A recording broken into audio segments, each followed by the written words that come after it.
Bilang isang OFW, ang malaking hamon ay kung paano magiging handa sa pagbabalik. May naipon ka na ba? May naipatayong negosyo? O balik ulit sa umpisa? Wait lang, parang may ka-rhyme to ah.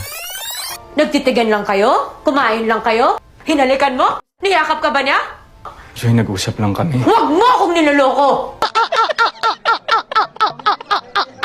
O siya, back to the topic na. Ang pagiging isang OFW ay isang marangal na sakripisyo. Pero ito rin ay puno ng mga katotohanang madalas ay hindi nakikita sa mga magagandang larawan sa mga social media o sa mga ipinapadalang balikbayan box. Masakit isipin na kapag may padala, may saya. Ngunit kapag sumasala o nagigipit ang OFW, minsan ay nakaririnig pa sila ng sumbat o pagtatampo.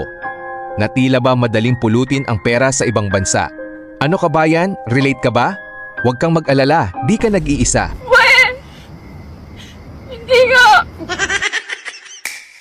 Bago matapos ang video ko, comment mo naman kung saang bansa ka habang pinapanood mo to. Mabuhay lahat ng bagong bayani saan mang sulok ng mundo.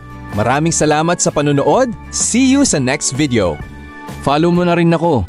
Pogi? Sige na. Always on my mind.